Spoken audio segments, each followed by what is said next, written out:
waa mid ka mid ah ilaha nafaqada aadanaha. Waa mid hoy u ah xayawaano tiro badan. Waa mid ka mid ah nicmooyinka Allah subhanahu wa ta'ala uu ku manaystay aadamaha. Salaamu calaykum wa rahmatullahi wa barakaatuh. Kusoo dhawaada maqalkan maanta daawadayaal. Magacaygu waa Aadam Cabdi. Fadlan like nagu caawi. Waayo dhiirigelin ayay ii tahay. Maqalkan maanta wuxuu ku saabsan yahay Badda Cas. Badda Cas waa dhul dheer oo ciriiri ah. Dhererkiisuna dhan yahay 1930 kiiloomitir. Laga bilaabo marinbiyoodka Suez ilaa gacanka Baabul Mandab. Balaciisuna celcelis ahaan ma dhaafo 280 kiiloomitir. Halka balaciisu uu gaarayo 360 kiiloomitir. Waxaa kale oo lagu tilmaamaa mid qoto dheer in uu yahay, maadaama celcelis ahaan guntiisu lagu qiyaaso ilaa 490 mitir. Si la mid ah hoostiisa, waxa uu gaaraa 2300 mitir meelaha dhexdhexaadka ah.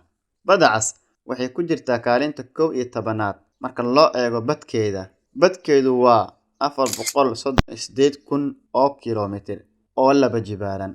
Dhulka ku xeeran Badda Cas waxa ay ku yaalaan 8 wadan oo ka soo kala jeeda Aasiya iyo Afrika, kuwaas oo kala ah Jordan, Palestine, Masar, Suudaan, Eritrea, Djibouti, Sacuudi Carabiya iyo Yemen. Badda Cas waxay ku taal mid ka mid ah qaybaha Great Rift Valley, waxayna leedahay kanaadaha gaagaaban ama kanaalada gaagaaban sidaad u taqaano.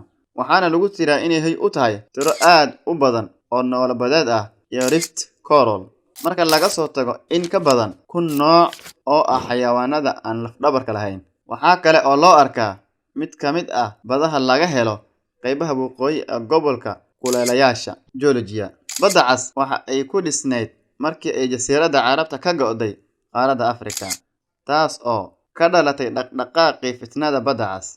Khilaafkani waxa uu ka bilaabmay 2 marxaladood. 1. Dhaqdhaqaaqa Afrika ee ka fogaanshiyaha jasiiradda Carabta 55 milyan oo sano ka hor. Sidaas darteed, gacanka Suez ayaa la furay 30 milyan oo sano ka hor, sida qaybta waqooyi loo furay 20 milyan oo sano ka hor. Marxaladda labaad waxay ka soo bilaabatay qiyaastii 4 milyan oo sano ka hor, waxayna keentay in la sameeyo baasin yar oo gacanka Caqaba ah iyo qaybta koonfureed ee Badda Cas.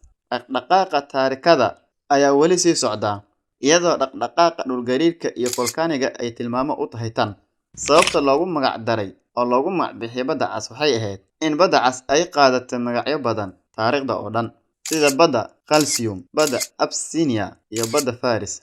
Waxaana jira fikrado dhowr ah oo ku saabsan magaca Badda Cas. 1. Sababo la xiriira ubaxyada xilliyeed ee nooca aljiga cas ah oo u dhow biyaha dushooda. 2. Silsiladda buuraha cas ee ku yaal xeebta galbeed awgeed. Taasi waxay keentay in harkooda uu ka muuqdo oogada sare ee badda oo u yeesha midab cas. 3. Annagoo tixraacayna saxaraha Masar oo markii hore la oran jiray dhulka cas, waxaana sabab u ah qabiilo reer Yemen ah oo badda agteeda deganaa, waxaana beelahaas la oran jiray qabaa'ilu Caas. 5. Waqtiyadii hore afarta jiho waxaa lagu magac bixin jiray, waxaa lagu tilmaami jiray midabyo. Midabka casna wuxuu tilmaamayaa koonfur, midabka madowna wuxuu tilmaamayaa waqooyi. Sidaas ayaana badaha loogu magac bixin jiray midabyo. Waxay kaga duwan tahay Badda Cas badweynta Hindiya. 1. Dhinaca milixda, Badda Cas ayaa ka sarreysa celceliska caalamiga ah 4%. Tan waxa uu sabab ah dhowr arrimood, taasoo ah heerka uumibaxa ayaa sarreeya, waxaana jira roob aad u yar. Ma jiraan webiyo waaweyn ama togog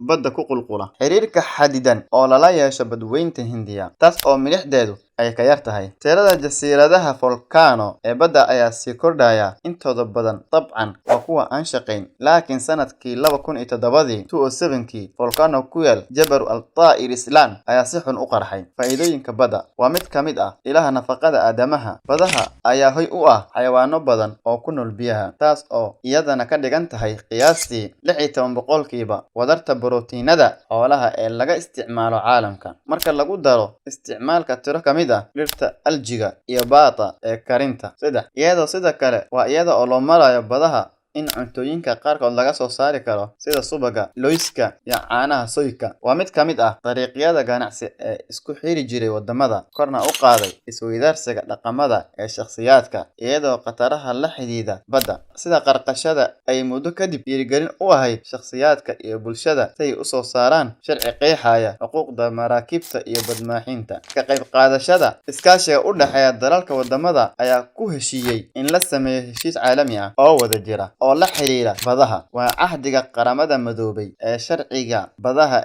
ee sanadkii 1982 kaas oo si caalami ah u dhaqan galay 1994. Carbon dioxide 50 jeer in ka badan marka loo eego jawiga waxay ka kooban tahay 76% dhammaan ganacsiga Mareykanka oo ay ku jiraan nooc ka mid ah gaadiidka badda iyo wixii la midka ah. 2. Xarunta kala duwanaanshaha noolaha. Weli waxaa jira tiro badan oo noolaha badda ah oo aan weli la sifayn lana tafactirin. Dhinaca kale, kala duwanaanshaha biolojiga waa mid ka mid ah sababaha keena badinta nolosha dhulka. Badda waa mid hoy u ah dhirta badda iyo kalluunka oo ay ku jiraan macdan badan oo faa'iido leh sida sodium, calcium, magnesium iyo iodine. Qiyaasta ay soo saartay ururka iskaashiga dhaqaalaha iyo horumarinta ayaa tilmaamaysa in sanadka markuu gaaro 2030 warshadaha ku salaysan badweynta ay ka shaqaaleysiin doonaan in ka badan 40 milyan oo qof adduunka oo dhan, iyo in qaybta ugu badan ee shaqooyinka ay inta badan noqon doonto qaybta kalluumeysiga oo ay ku xigta dalxiiska. Asalaamu calaykum waraxmatullaahi wabarakaatu.